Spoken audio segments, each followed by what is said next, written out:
6개월 동안 머물면서 교회를 세웠던 곳이 고린도였다. 근데 이 고린도에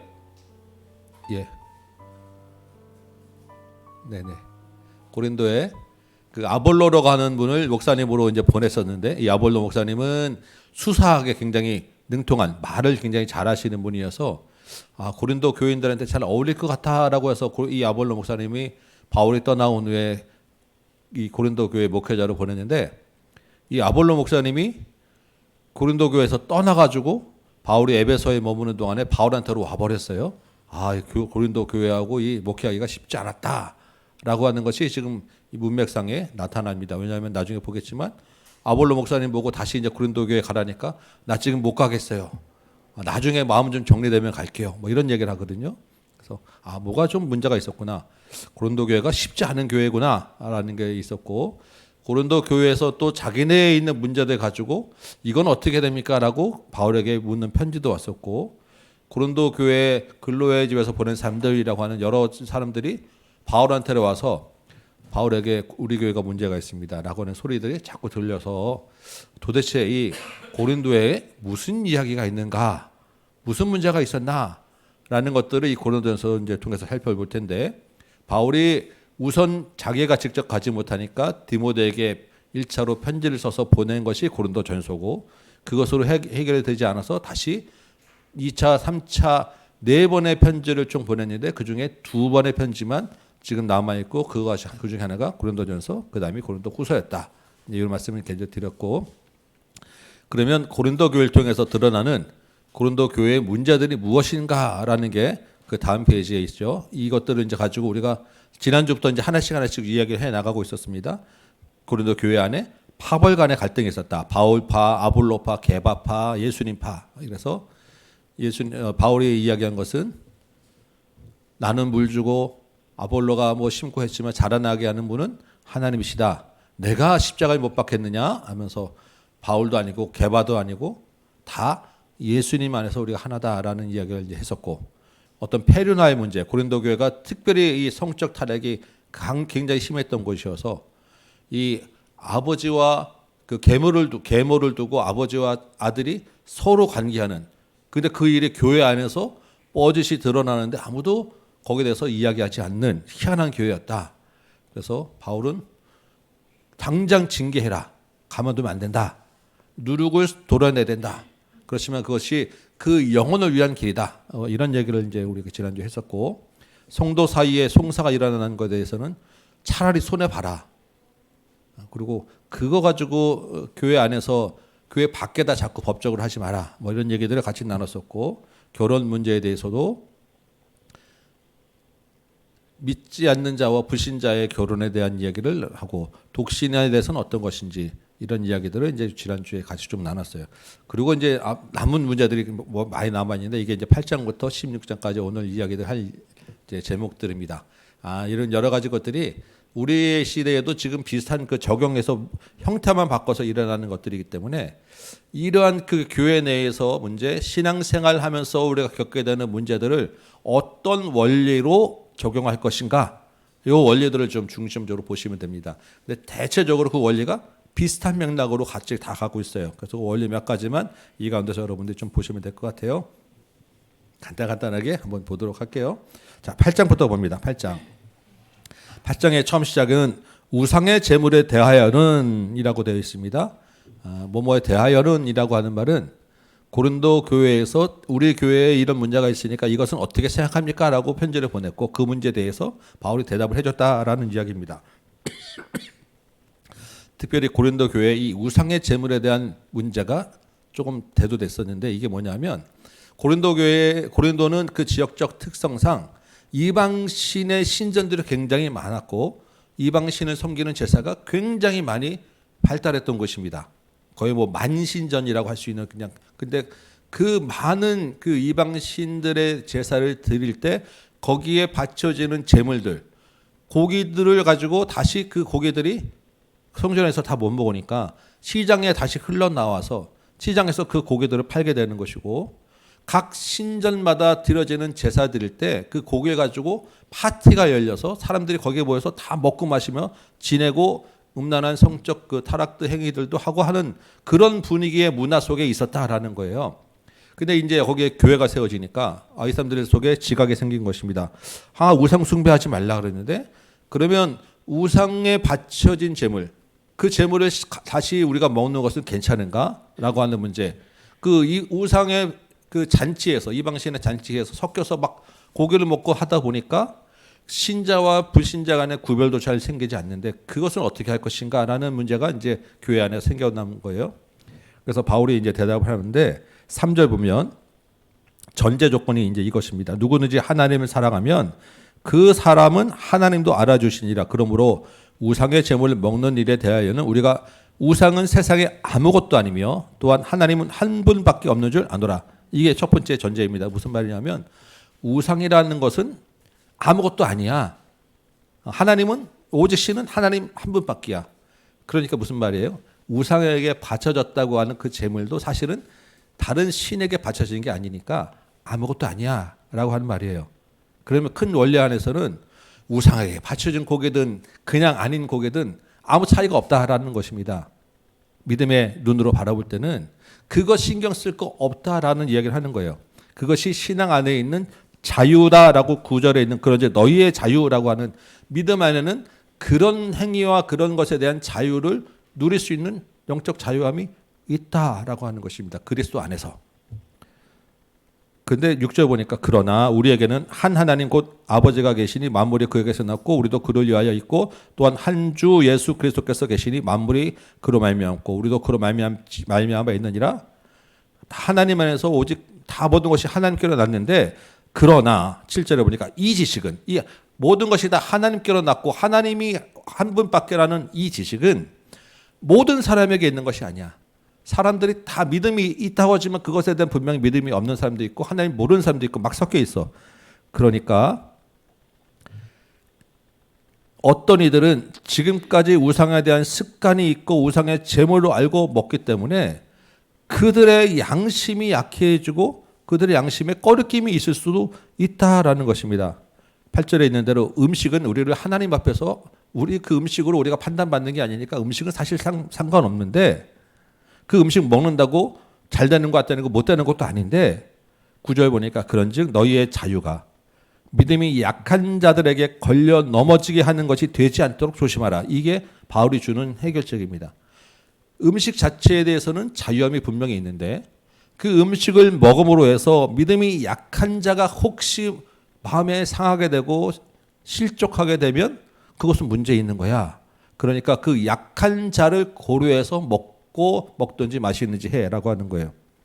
그래서 10절, 11절에는 네가 그 파티장에 이방신의 신전에 앉아 있는 것을 보고 거기서 고기 막 집어 먹는 것을 보고 믿음이 아직 약한 사람이 저 사람 저래도 돼라고 한다고 하면 거기에 가지 말고 고기 먹지 말라는 것이고 혹시 이 우상의 제물이라는 것을 알면서도 그걸 고기 사서 가져가는데 불신자나 믿음이 약한 자들이 저거 보면서 저 사람 저래도 돼라고 하는 생각에 들게 한다면 그거 사지 말라는 것이고 먹지 말라는 거예요. 그래서 13절에 보니까 바울이 뭐냐면 만일 음식이 내 형제를 실족케 한다고 하면 나는 차라리 고기를 안 먹겠어 라고까지 이야기하는 것입니다. 즉 모든 그 판단의 기준이 믿음이 약한 자가 어떻게 볼 것이냐 거기에 맞춰서 너의 자유함을 절제해라 라고 하는 원리를 주는 거예요. 저는 이것이 우리 시대에도 분명히 존재한다고 저는 생각됩니다. 왜냐하면 우리도 지금 역시 요즘엔 좀 덜하지만 예전에 보면 개업하면서 막 그 고사진에 떡 돌리잖아요.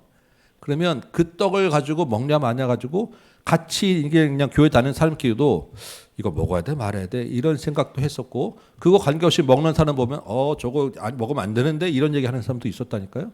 요즘은 좀 덜하지만 제사 드린 음식도 막 돌리잖아요. 그러면 그거 가져오면 참 그 받기가 곤란해하는 적이 이거 받아야 되나 말아야 되나?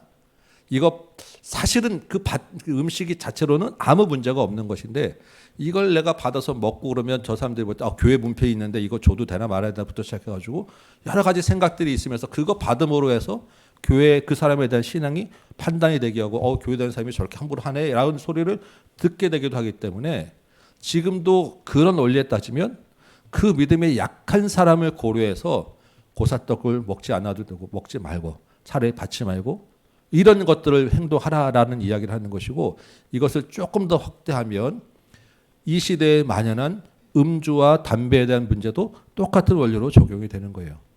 술과 담배 자체가 죄도 아니고 그것 때문에 구원받는 문제도 아니고 신앙 안에서 정말로 그리스도 안에서 자유한다면 형제들끼리도 먹을 수도 있는 문제인데 그것이 여전히 이 세상에서는 아직까지 신앙에 대한 기준과 잣대로 보는 많은 불신자들이 있기 때문에 그것을 생각하면 바울의 얘기에 따르면 나는 평생 먹지 않겠다라고까지 우리가 결단할 수도 있다라는 것입니다. 이것이 뭐 건강 문제 다 떠나가지고 이것의 이 한 가지 원리를 우리가 본다 그러면 이 원리를 따라서 믿음의 덕을 세우고 약한 사람을 생각할 때 그것에 따라서 나의 삶을 조절하는 것이 믿음의 자유함이다라고 지금 이야기하는 거예요.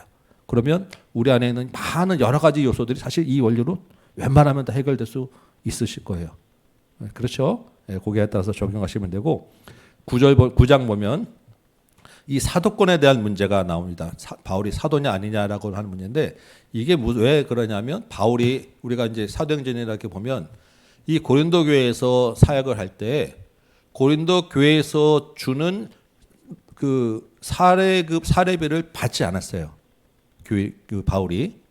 바울이 자기가 스스로 이 천막 우리 사도행전에서 봤었죠. 천막 깁는 일을 아굴라와 브리스길라라고 하는 사람들과 동행하면서 자기가 스스로 자비량으로 선교를 했단 말이에요. 그러면 사실은 굉장히 감사한 일이고 야 대단하다라고 해야 되는데 이 고린도 교회에 있는 그 반대표가 뭐라 그러냐면 거봐라 바울은 자기가 사도가 아니기 때문에 사례를 받지 못하는 거야 라고 하는 바울의 사도권에 대한 비판의 근거로 삼았다라는 것입니다. 바울이 저거 양심에 찔리니까 월급도 못 받는 거야. 바울은 오히려 교회를 세우는 그 복음에 대한 마음으로 자비량으로 연결을 했음에도 불구하고 오히려 자기의 사도권에 공격되는 그런 그 하나의 빌미가 되었다라고 이야기하는 거예요. 그래서 지금 이야기하는 것이 뭐냐면 내가 자유인이 아니냐. 내가 자유에 있지. 내가 사도가 아니냐. 사도야 나는. 예수 우리 주를 나는 보았어 라고 하는 강한 긍정의 수사 의문문을 먼저 대하고 내가 볼 때 다른 사람들에게는 고린도 교회 너희 말고 다른 교회 사람들에게는 혹시 내가 사도가 아니라는 말을 들어도 내가 그래도 참겠어. 그런데 너희한테는 내가 니네 사도가 아니라는 말을 내가 못 참겠어 라고 지금 이야기하는 것입니다. 왜? 바울이 제일 어려울 때 우리 사도행전에서 지난 금요일 봤었잖아요. 실패하고 쫓겨서 와서 정착해서 1년 6개월 동안 하나님이 밤에 주시는 환상의 위로까지 받아가면서 1년 6개월 동안 버티고 세운 교회가 고린도 교회 너희란 말이야. 나의 정말 모든 것을 다 쏟아서 세우는 것이 고린도 교회인데 내가 다른 사람은 몰라도 니네한테는 내가 사도라고 할 만한 자격이 있다라고 이야기를 하는 거야. 그럼 내가 사도라는 자격이 있다 그러면 무슨 권리가 따라옵니까? 당연히 너희에게 사례를 월급을 받을 그 목회자 사례를 받을 권리도 당연히 나에게 있고 너희는 당연히 그 책임을 져야 돼라고 하는 것입니다. 그래서 9장 9절 보면 모세의 율법에 곡식을 밟았더는 소에게 망을 씌우지 말라라고 기억하였는데 이게 뭐냐면 농사 지을 때 소를 가지고 타작할 때도 그 밭을 갈게 하는데 그 소 입에 망을 씌우면 소가 곡식을 못 먹죠. 그러니까 소도 너희가 부리는 소도 일하면서 그 먹는 그것을 자유로 먹게 해주는데 곡식을 이제 떠다 보면 떨어져 있는 것을 소가 마음대로 먹게 하잖아요. 그 소는 일하면서 그 곡식을 먹는 것에 대한 희망을 가지고 일을 한단 말이에요. 그러니까 소도 그 일하는 것만큼 그 먹을 것을 주는데 하물며 목회자가 수고한 것에 대하여 사례를 받는 것은 당연한 일이야. 너희에게는 그런 책임이 당연히 있어. 다른 사람도 아니고 특별히 너희는 그래. 그런데도 나는 복음을 위하여 그렇게 하지 않았어 라고 이야기하는 것입니다. 그런데 지금 너희가 나를 사도라고 얘기하지 않으면 어떻게 되겠냐라는 그냥 감정 격한 이야기들을 쭉 이야기하는 거예요. 9장에서. 그래서 9장 18절에 보면 그런즉 내 상이 무엇이냐? 내가 복음을 전할 때 값없이 전하고 복음으로 말미암아 내게 있는 권리를 다 쓰지 아니하는 이것이라. 자기가 그 사례 받을 권리를 다 쓰지 않았다. 오직 복음을 위해서. 24절에 보니까 운동장에서 다름질하는 자들이 다 달릴지라도 오직 상을 받는 사람은 한 사람이지 너희가 알지 못하느냐. 너희도 복음을 위하여 이같이 상 받을 짓을 해. 다른 것 그런 사돈이 아닌 이런 거 따지지 말고 복음을 위해서 너희 권리와 너희 받을 것들을 다 포기할 수도 있어. 그러면서도 그렇지만 이 오로지 상 받는 일을 위하여 복음을 위하여 너희가 달려가는 너희가 돼야 되지 않겠니? 라고 하는 그런 이야기를 10장에서 하고 10장에서는 이제 그 우상 숭배하는 일에 대한 이제 이야기를 합니다. 10장 이제 1절, 2절, 3절 굉장히 신학적으로 이제 깊은 이야기를 하는데 출애굽한 이스라엘 백성들이 홍해를 건널 때 영적으로는 다 세례를 받아서 새롭게 되었다라고 하는 거예요. 3절에서 다 같이 신령한 음식을 먹으며라는 것은 광야에서 만나와 메추라기를 먹었다라는 것이고 4절에 다 같은 신령한 음료를 마셨다라는 것은 반석에서 물이 나게 하는 그 음료를 마셨다라는 것입니다. 굉장히 모형론적인 그런 이야기를 하는 거예요. 광야 생활이 곧 새롭게 된 하나님 앞에서의 그 새롭게 된 성도들의 삶이었다라는 것입니다. 그러나 그들의 다수를 하나님 기뻐하지 아니하셨으므로 그들이 광야에서 멸망을 받았어. 그리고 7절에 그들 가운데 어떤 사람들은 우상 숭배하는 자가 돼서 그 광야에서 다 죽임을 받았어. 9절에 어떤 사람들은 주를 시험하다가 뱀에게 멸망하였고 어떤 사람들은 8절에 하루에 2만 3천 명이 죽는 바알 부월 사건 같은 것을 이야기하는 것입니다. 그런 이 일들이 왜 있냐면 그들에게 일어난 이런 일은 본보기가 되어서 우리도 또한 그런 일을 당하지 않도록 깨우치기 위하여 기록되었다라는 것입니다. 12절에 그런즉 선 줄로 생각하는 자는 넘어질까 조심하라. 지금 광야에서 세례를 받고 신령한 것을 먹던 사람들도 이렇게 우상 숭배하면서 한순간에 죽어나가는 사람들이 수두룩했어. 너희가 지금 이제 예수님 믿고 지금 막 그냥 신앙생활 한다고 하지 너희가 선줄로 생각해야 돼. 선 생각하면 넘어질까 조심해야 돼. 우리에게도 너희도 믿음에 교만해지면 순식간에 우상 숭배에 빠질 수 있는 길이 얼마든지 아직 열려 있어 라고 이야기하는 거예요. 그래서 13절에 사람이 감당한 시험밖에는 너희에게 당한 것이 없나니 우리가 잘 알고 너무나 좋아하는 말씀이 이어지는 것입니다. 시험 당할 때 너희 힘으로 하는 것이 아니라 너희에게도 믿음의 우상 숭배에 대한 유혹들이 있고 믿음을 넘어뜨리게 하는 일들이 많이 있을 텐데 그때 능히 너희에게 다 감당하게 하시는 하나님 붙잡고 하나님의 그 능력을 의지해서 우상 숭배 길로 가지 않도록 믿음을 지켜라 라고 하는 이야기를 하는 것이고 그래서 내 사랑하는 자들아 우상 숭배하는 일을 피하라 라고 이야기해요. 20절에 무릇 이방인이 제사하는 것은 귀신에게 하는 것이요 하나님께 제사하는 것이 아니니 나는 너희가 귀신과 교제하는 자가 되지 않기를 원한다. 이 고린도 교회에는 많은 신들이 있었기 때문에 이 앞에 우상의 제물의 문제와 같이 늘 이런 그 다른 사람들과의 교제 가운데 우상 숭배에 대한 유혹이 너무나도 많이 있던 거예요. 그래서 23절에 보니까 모든 것이 다 가하나 너희가 다른 사람과 믿지 않은 사람과 사귈 수도 있고 무엇을 할 수도 있고 다 할 수 있는데 모든 것이 다 할 수 있는 건 아니야. 할 수 있는데 할 수 있는 게 아니야. 할 수 있지만 모든 것이 다 유익하지 않아. 그래서 무엇을 하든지 나의 유익을 구하지 말고 남의 유익을 구하고 31절에 너희가 먹든지 마시든지 무엇을 하든지 다 하나님의 영광을 위하여 하라.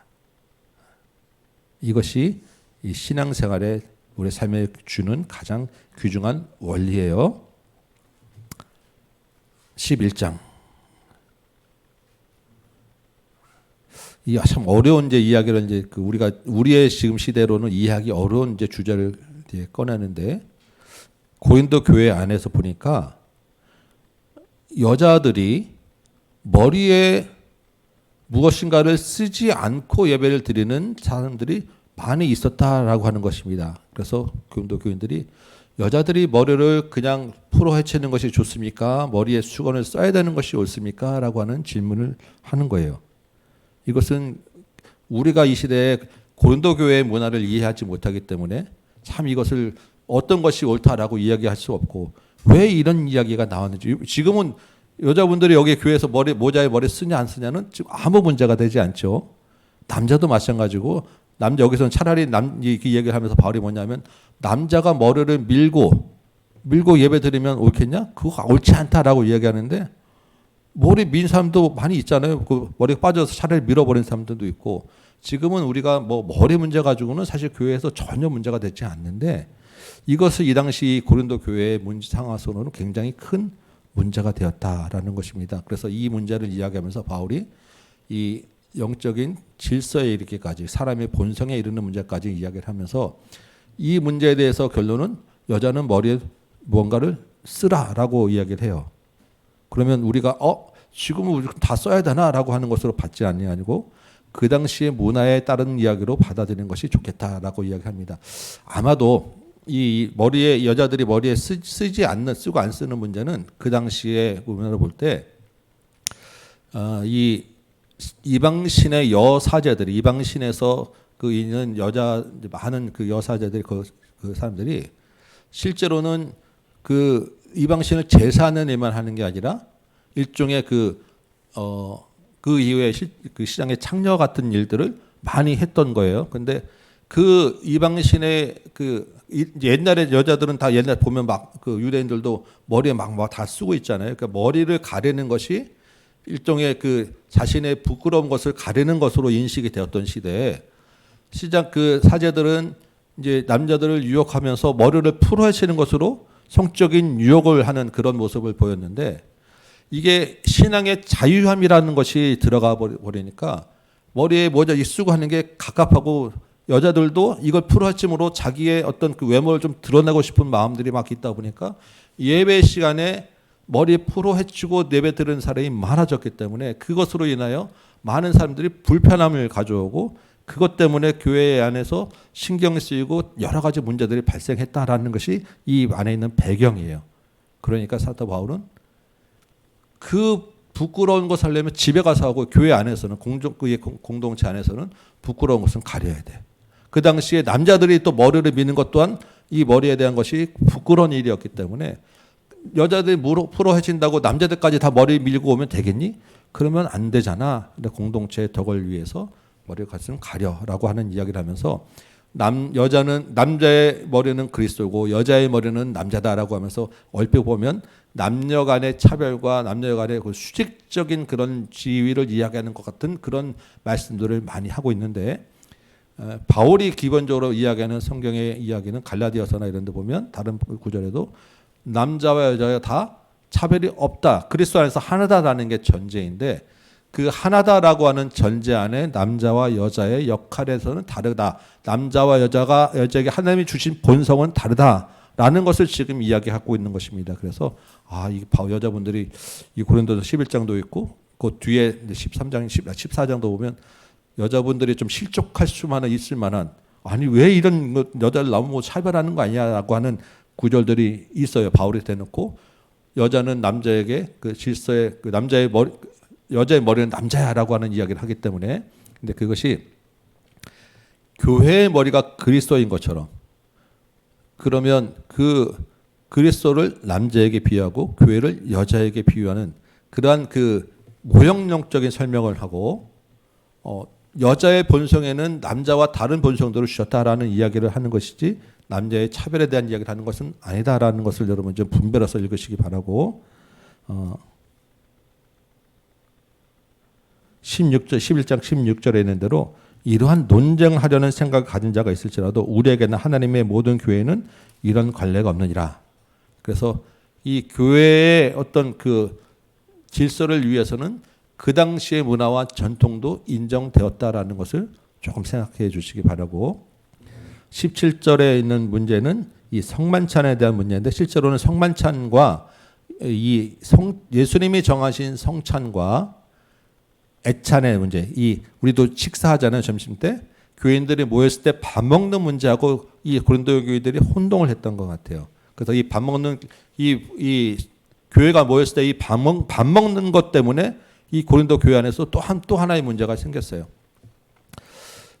교회에 모였으면 다 이제 다 같이 밥을 먹어야 되는 것으로 이제 생각하고 먹는 것이 좋죠. 근데 이 교회 안에서 밥을 먹어야 되는 이 먹을 때 그러면 이제 우리는 지금 여기서 교회에서 다 준비해서 여기서 먹지만 이때는 이 당시에는 이런 교회가 공동체가 있는 게 아니라 가정교회처럼 움직이니까 모일 때마다 각자 집에서 음식들을 가지고 와서 모아놓고 풀어놓고 먹는 거예요. 근데 그 교회 안에 보면 어떤 사람은 좀 잘 사는 집이 있고 어떤 사람은 어려운 집이 있으면 늘 보면 잘 사는 집에서 음식을 좀 더 많이 해올 것이고 좀 어려운 집에서는 음식을 작게 해오거나 못 해오는 집도 있지 않겠습니까? 근데 풀어놓고 자 먹읍시다라고 하면 잘 사는 집의 사람들은 의도하지는 않았지만 내가 가져온 거고 내가 많이 가져왔으니까 앞장서서 자 먹자 그러면서 자기가 먼저 앞에서 이렇게 먹고 이렇게 먹으면서 하면서 자기가 막 앞에서 뭐 가져가는데 이 사람들이 눈치 없으니까 앞에서 가져가면서 자기 좋아하는 거 맛있는 것만 웅텅웅텅 가지고 나가서 먹고 난다는 거예요. 그러면 이제 음식을 좀 가난해서 많이 못 가져오시는 분들은 한두 번은 그냥 같이 올려서 그냥 평안하게 먹지만 자꾸 그게 반복되면 마음에 좀 미안하기도 하고 좀 그렇지 않겠어요? 그러면 자연스럽게 뒤에 이제 좀 이제 순서 뒤에 따라가면서 뭐 남은 게 있으면 먹고 이렇게 보다가 앞에 다 가져갔네 그러면 오늘 그냥 굶어야지라고 하는 일들이 반복되고 그러다 보니까 밥 때 되면 가난한 사람은 아예 사라지고 교회에 오는 것 자체가 부담스러워지고 이런 모습들이 이 고린도 교회 안에 생겨나더라라는 것입니다. 그래서 바울이 야 니네들이 밥을 못 먹어서 지금 교회가 오니 이런 얘기까지 하는 거예요. 너희가 22절에 먹고 마실 집이 없냐? 너희가 하나님의 교회를 업신여기냐? 빈궁한 자들을 부끄럽게 하느냐? 제발 먹는 거 갖고 그러지 마라 라고 하는 이야기를 하면서 성찬에 대한 이야기를 합니다. 이 이제 23절의 이야기는 우리가 성찬식 때 늘 하는 얘기죠. 주 예수께 받은 것이 이것이다. 주님이 십자가에 죽으실 때 너희를 위하여 나를 기념하라 하였고 너희 이 잔은 내 피요 내 이 떡은 내 살이다라고 이야기하신 것처럼 너희가 먹고 마시면서 우리 주님을 기억하고 기념하면서 너희 성찬을 지키고 너희의 애찬도 마찬가지로 그 교회를 세우는 그런 애찬이 되도록 해라라고 하는 성찬과 애찬에 대한 얘기를 쭉 하시는 거예요. 그래서 33절에 보니까 그런즉 형제들아 먹으러 모일 때 기다리라. 먼저 먹겠다고 앞에 나가지 말고 좀 기다렸다가 다른 사람들이 먼저 먹는 거 배려하고 그 다음에 먹어 라고 하는 얘기까지 하는 거고 34절에 만약 누구든지 시장 가거든 못 기다리겠으면 집에 가서 먹어. 여기 가서 먹겠다고 놔주지 말고 라고까지 이야기하는 것입니다. 마찬가지로 이것들이 다 교회 안에서 믿음이 약한 사람, 약한 공동체에 대한 배려와 그럼으로써 교회의 덕을 세우려는 것이 우선이다라고 하는 원리를 보여주는 거예요.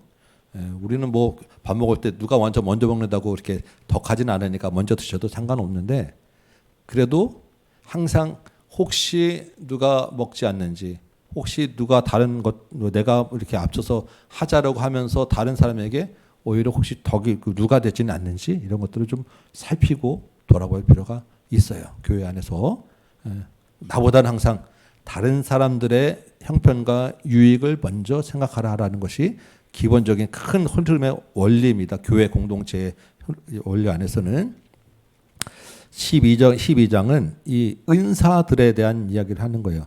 각각의 은사를 주셨어. 어떤 사람은 사도로, 어떤 사람은 가르치는 일로, 어떤 사람은 병 고치는 일로, 어떤 사람에게는 능한 능력을 행하고, 어떤 사람은 예언하게 하고, 어떤 사람들은 영불변하게 하고, 어떤 사람들은 방을 주시고, 각각 여러 개 다 의사를 주셨는데, 그것들이 다 성령 안에서 한 몸에서 난 거야.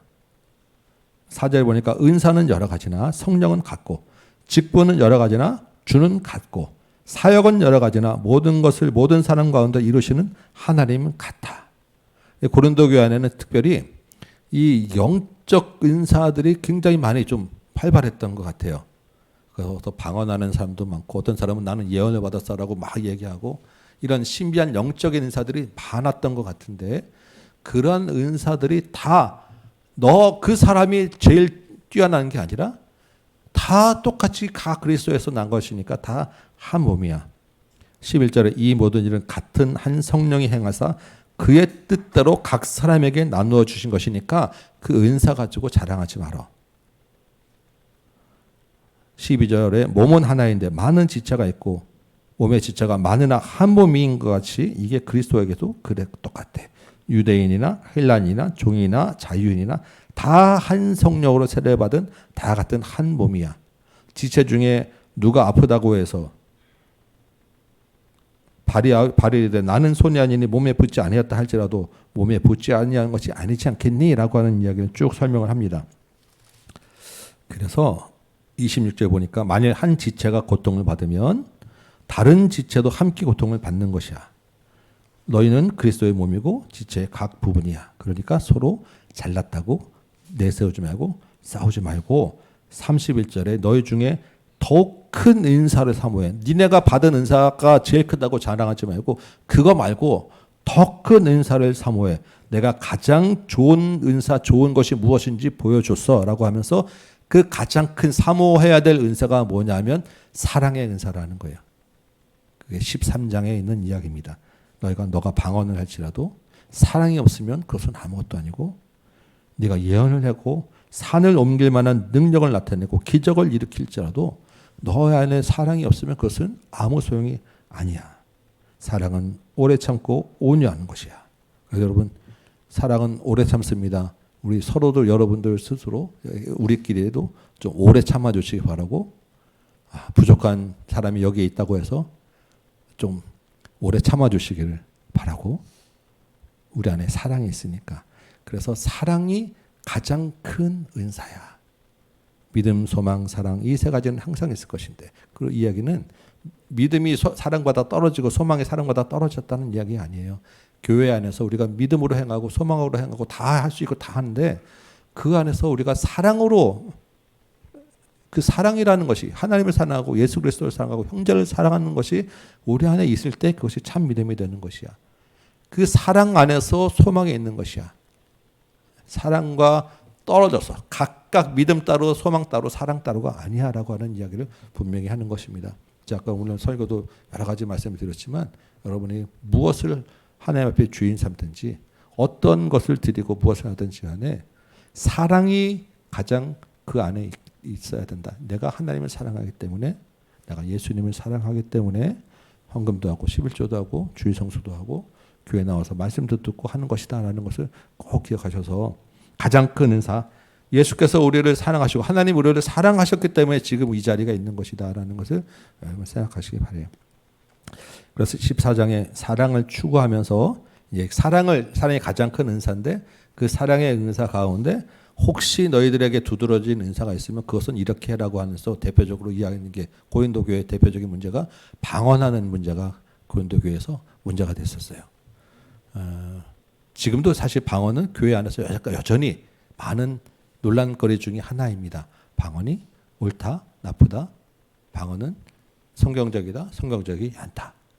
그런데 또 불구하고 많은 사람들이 또 방언을 하고 있고 방언을 하는 사람들은 방언 받아야 진짜라고 이야기하는 사람도 있고 예전에도 말씀드렸지만 제가 한참 다녔던 기도원에서는 개도 방언을 한다고 방언 못하면 개도만도 못하다는 얘기를 했었습니다. 기도원 여기 3년 다니면 무조건 다 방언하지 뭐 이렇게까지도 얘기하셨고 실제로 그래서 거기에는 수천 명들이 그냥 가서 앉아 있으면 다 방언하고 그랬었어요. 그래서 이 방언 문제를 우리가 어떻게 볼 것이냐 그리고 방언이 정말 무엇이냐라고 하는 문제를 이제 이야기해야 되는데 이것은 지금 우리가 짧게 사실 이렇게 얘기했을 문제는 아니고 일단 이 성경적인 바울의 이야기는 방언은 무엇이냐라고 하면 방언은 하나님께 개인과 여러분 네 개인이 하나님께 대해야 하는 것이야 라는 것입니다. 그러니까 방언을 가지고 개인적으로 하나님께 대해서 하는 거 가지고 교회 안에서 그 방언으로 내세우지 마라라고 하는 거예요. 그러면서 이야기하는 게 너 방언하지? 아마 바울도 방언했던 것 같아요. 그러니까 잘 아는 거죠. 그러니까 방언이 은사가 아니다라고는 얘기를 하지 않는데 너 방언하지? 근데 너 그 방언하는 뜻 알아? 네가 방언을 하면서 그게 무슨 말 하는지 알아? 라고 하는 거예요. 대부분 몰라요. 저도 방언하지만 영어로 제가 안에서 기도하면서 방언할 때 이렇게 마음속으로 이 생각들은 되지만 그것이 정확하게 이게 뭐 어느 나라 말인지 무슨 뜻인지 언어를 분석하기는 어려워요. 사도행전에서 처음에 성령이 임하셨을 때 방언은 난곳 방언이었어요. 그러니까 그 당시 지역의 언어를 가지고 방언을 했었기 때문에 그 무리에 모인 사람들이 다 그 방언을 알아들었고, 저거 우리나라 말이네 이런 방언이었는데, 이 고린도전서 14장에 나오는 방언은 난곳 방언을 이야기하는 게 아니라 천사의 방언, 하늘의 소리를 이야기하는 거예요. 그러니까 지금 우리가 막 그냥 기도원에서 이제 성령 받았다고 하는 랄랄라 같은 이상한 소리들을 교회 이 고린도 교회에서 하고 있었다라는 것입니다. 그거 다 좋은데 알지도 못하는 것과 얘기하면서 교회 안에서 그거 가지고 다른 사람들에게 나 성령 받았어, 은혜 받았어, 방언 못하면 구원받지 못하는 거야 이런 소리 하지 말고 그 방언의 유익함을 네가 집에 가서 혼자 하나님께 대해서 기도할 때 사용해라고 하는 것이고, 그럼 교회 안에서는 좀 더 유익한 게 있어. 그게 뭐냐면 예언이야. 교회 안에서는 예언의 은사를 받기를 간구해라고 합니다. 예언이라고 하면 우리는 또 이제 그럼 내년 몇 월 며칠에 뭐가 있을 거야. 10년 후에 네가 뭐가 될 거야. 뭐 이런 이제 장래일에 대한 예언을 우리가 생각하기 쉬운데, 이 예언이라고 하는 말의 기본적인 그 사도 바울의 그 말에 있는 이 이야기는 말씀을 가르쳐서 설교하라는 얘기인 거예요. 하나님의 말씀이 이런 거야라고 풀어주는 것을 예언이라고 지금 이야기하고 있는 것입니다. 구약에서도 많은 선지자들이 예언했다는 것이 무슨 장래 뭐 하는 신비한 그런 예언이 아니라 하나님의 말씀은 이런 것이야라고 대언한 것을 예언이라고 하는 거예요. 그러니까 예언은 뭐냐면 하나님의 말씀 가지고 내가 하나님께 대한 게 아니라 사람에게 대하여 이야기하는 거잖아요. 맞습니까? 내가 설교를 제가 하나님께 대해 혼자 하는 게 아니라 지금 여러분에 대해서 지금 같이 이야기하고 있잖아요. 이것은 공동체에게 유익해. 그러니까 말씀을 깨달은 게 있으면 너희 교회 안에서 이런 예언을 말씀을 놔두는 것에 더 집중해 라고 이야기하는 것이고, 그런데 이런 나눌 이야기들이 많이 있어. 서로 예언을 하겠다고 하면 서로 설교하겠다고 막 두세 사람 여기 쓸 수는 없잖아요. 그러면 순서대로 해. 순서대로 정해서 질서를 지켜라고 하는 이야기를 하는 것이고, 방언이 정말로 필요하다라고 하면 지금도 사실은 많은 간증 보면 내가 뭐 어디 해외 나가서 이제 선교를 해야 되는데 갑자기 저 사람 보고 이제 성령의 감동이 받아서 복음을 전해야 되는데 말을 좀 안 통하니까 하나님께 기도하면서 방언했더니 그 방언이 그 사람에게 전달되어서 복음이 듣고 열리고 하는 신비한 일들이 일어납니다. 그런 간증도 있고. 그런데 그냥 그런 것만 하지 말고 방언이 만약에 필요하다 하면 기도해서 그 방언을 통역할 수 있는 은사도 달라 그래. 그래서 알아듣게 우리가 서로 기도하자라는 거예요. 그래서 바울이 이 14장에 보면 너희가 서로 다 방언하고 있다고 하면 밖에서 볼 때 너희 보고 미쳤다고 하지 않겠니? 라고 지금 이야기를 합니다. 실제 우리도 교회에서 지금 많은 불신자들이 막 그냥 그 기도원에서 하는 것들 보면 영상 찍어서 막 유튜브 같은 데 올라오잖아요. 그럼 뭐라고 합니까? 아유 저런 미친이라고 얘기를 해요. 그렇게 보여서는 교회가 덕이 안 된다라고 하는 이야기를 하는 거예요. 그래서 방언을 하고 안 하고는 각자에게 주신 은사에 따라서 여러분 사용하시는데, 교회 안에서 우리가 같이 기도할 때 혼자 방언을 하겠다고 막 튀면 옆에 있는 사람들한테 불편합니다. 그래서 그런 것들은 자제하시되 개인적으로 기도할 때는 방언을 하는 것이 유익할 때가 있어요. 1시간씩 2시간씩 30분씩 기도해야 되는데 하나님 하고 한두 마디 하고 나면 할 말이 없을 때 방언으로 기도하면서 내 기도가 잡히기도 하고 기도의 시간이 길어지기도 하고, 이것이 내 안에서 그것이 하나님과 나하고 뭔가 통하고 있다는 영적인 그 방언이 말은 직접 그 말이 모르지만 내가 이 기도를 하고 있습니다. 나는 하나님 감사합니다. 하지만 입에서는 다른 얘기가 나올 수 있는 거예요. 그래서 그것을 무시하지는 않아도 되지 않겠는가. 그런데 이제 많은 분들이 또한 조심해야 될 것은 그 방언이 가짜 방언이다라고 이야기하는 분들도 많아요. 그래서 막 왜냐하면 믿지 않는 다른 종교 이방 종교에서도 방언 같은 걸 해요.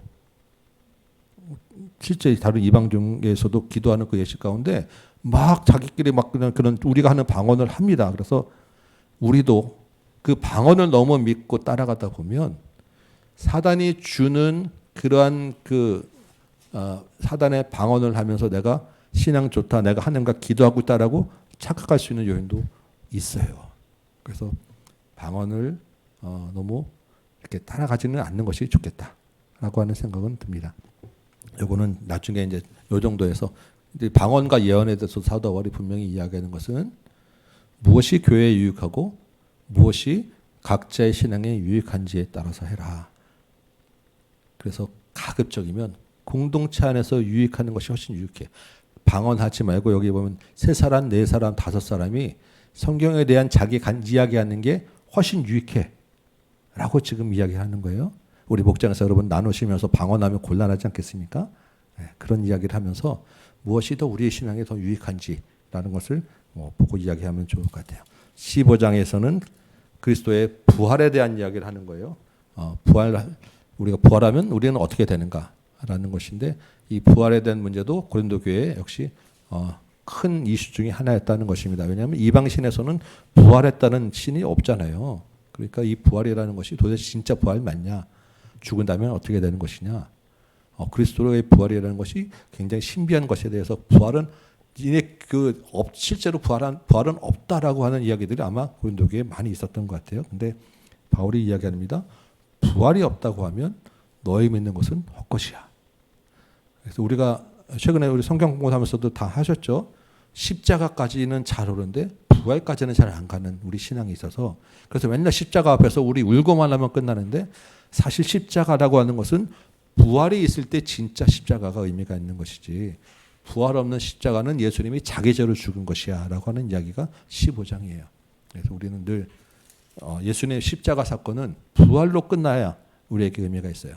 그러니까 십자가는 우는 것이 아니라 사실은 기뻐해야 될 십자가다라는 것을 여러분 꼭 기억하시고 이 고린도 이 15장에 있는 말씀은 좀 많이 읽으셨으면 좋겠습니다. 길지만 그 우리에 대한 분명한 믿음을 주는 거예요. 17절 보니까 그리스도께서 다시 살아나신 일이 없으면 너희의 믿음도 헛되고 너희가 여전히 죄 가운데 있을 것이요 그리스도 안에서 잠자는 자도 망하였을 것이야 라고 얘기하고 20절에 그러나 이제 그리스도께서 죽은 자 가운데서 다시 살아나사 잠자는 자들의 첫 열매가 되셨다라고 합니다. 이게 굉장히 중요한 말씀입니다.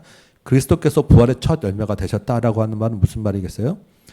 첫 열매가 있으니까 두 번째 열매, 세 번째 열매, 네 번째 열매, 다섯 번째 열매도 있을 것이야 라고 하면서 그리스도가 부활한 것 같이 너희도 우리도 이렇게 부활하게 될 거야 라고 하는 소망의 믿음을 주시는 말씀이에요. 우리가 그리스도를 믿으면 첫 열매가 되신 그리스도를 따라서 우리도 부활하게 될 거야 라는 믿음을 주신 것이고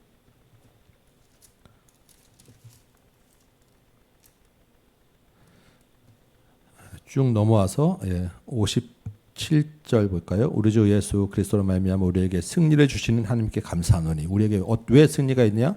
부활에 있기 때문에 승리가 있는 거죠. 십자가는 사단에 대한 승리다라고 우리가 배웠었죠. 58절에 그러므로 내 사랑하는 형제들아 견실하며 흔들리지 말고 주의 일에 더욱 힘쓰는 자들이 되라.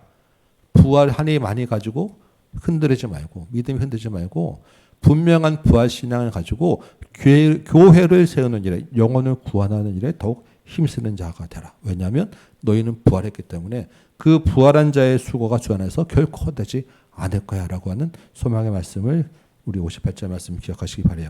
마지막 16장에서 보면 이제 바울이 이제 곧 고린도로 가겠다라고 하는 이야기를 계속합니다.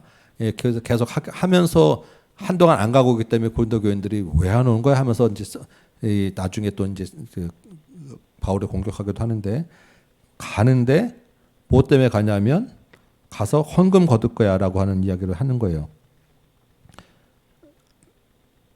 2절 보니까 매주 첫날에 너희 각 사람이 수입에 따라 모아두어서 내가 갈 때 연보를 하지 않게 해라. 이 연보는 누구를 위한 연보냐면 예루살렘 교회를 위한 연보. 예루살렘 교회가 가장 그 당시에 가난했기 때문에 각 교회들이 바울이 돌아다니면서 각 교회들에게 헌금을 걷어서 예루살렘 교회에 보내주고 예루살렘 교회를 세우는 일을 했는데 바울이 그렇게 가서 복음 전할 또 이제 고린도 교회 너희 할 텐데 내가 갈 때까지 매주마다 그 헌금을 미리미리 좀 모아둬서 내가 갔다고 또 특별히 걷지 않도록 내가 갔다가 또 잠깐 있다 갈 수도 있으니까 헌금을 미리미리 좀 모아둬라, 들여둬라 라고 하는 이야기를 하는 거예요.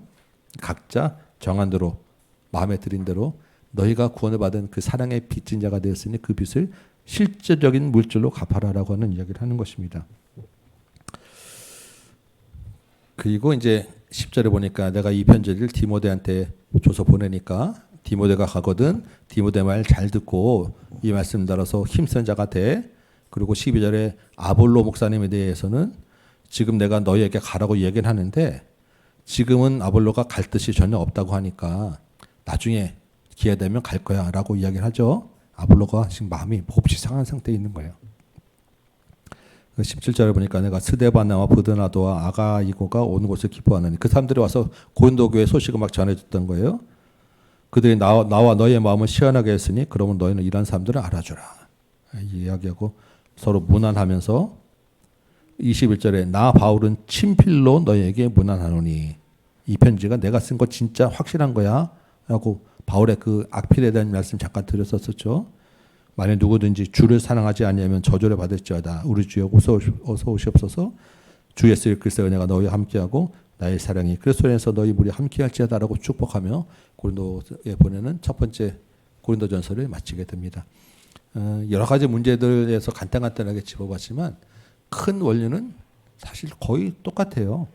무엇을 먼저 생각할 것이냐, 공동체의 유익을 생각하고 다른 약한 형제의 신앙을 생각해서 너희의 유익과 너희가 할 수 있는 자유함을 절제해라라고 하는 게 신앙의 가장 큰 원리 중에 하나입니다. 그리고 또 하나는 먹든지 마시든지 무엇을 하든지 하나님의 영광을 위해서 해라라고 하는 게 큰 우리의 기본 많은 문제들 가운데 해결할 수 있는 큰 원리예요. 이것들에서 적용해서 생각하시 보면 내가 어떻게 이건 무슨 문제지라고 하는 것에 대한 큰 흐름의 방향들은 잡으실 수 있을 것입니다. 문제는 그렇게 했을 때 내가 절제해야 되고 내가 손해도 볼 수 있고 바울이 이야기한 대로 평생 고기 안 먹을 수 있는 결단까지도 필요하다라는 거예요. 그것을 삶에서 적용해 나가는 것이 하나님께 대한 영광이고 교회를 세우는 것이다 라고 고린도 교회의 마지막 편지를 하니까 이번 주에 말씀을 쭉 읽어가시면서 무엇이 더 중요한지 우리가 이제 아까 광고 말씀드렸죠. 내년에 교회를 위해서 여러분들이 사역할 것들을 한번 생각해 보시고 일지망 한번 적어보고 와서 다다음 주에 한번 좀 제출해 달라고 말씀드렸는데 그럼 나는 우리 교회를 위해서 내년에는 어떤 부분에서 어떻게 사역을 할 것인지 어떻게 한번 섬겨볼 것인지 나에게 있는 재능은 무엇인지 이런 거 한번 생각해 보시면서 내년에 우리 공동체를 한번 같이 세워보는 저 여러분 되시기 바랍니다. 네, 기도하겠습니다. 고맙고 감사하신 아버지 하나님, 고린도에 있는 많은 문제들 가지고 오늘 주의 말씀을 또한 같이 나누어 싸운데 무엇을 하든지 하나님의 영광을 위하여는 우리 모든 성도들 되게 하여 주옵시고 나보다는 다른 사람들의 유익, 신앙의 유익, 공동체의 유익을 위하여 내가 자유함을 절제하고 하나님 앞에서 결단하며 교회를 세워나가는 우리 모두들에게 하여 주옵시고 그리스도의 부활을 마음에 심고 확신하여 그 부활의 승리의 믿음으로 살아내도록 인도하여 주옵소서. 주 안에서 견고한 교회를 세워나가는 우리 모든 성도 되길 소망하고 예수님의 이름으로 기도합니다. 아멘. 네, 수고하셨습니다. 이번 한 주간 고린도전서 말씀 잘 또 읽어보시고 묵상하시기 바라요.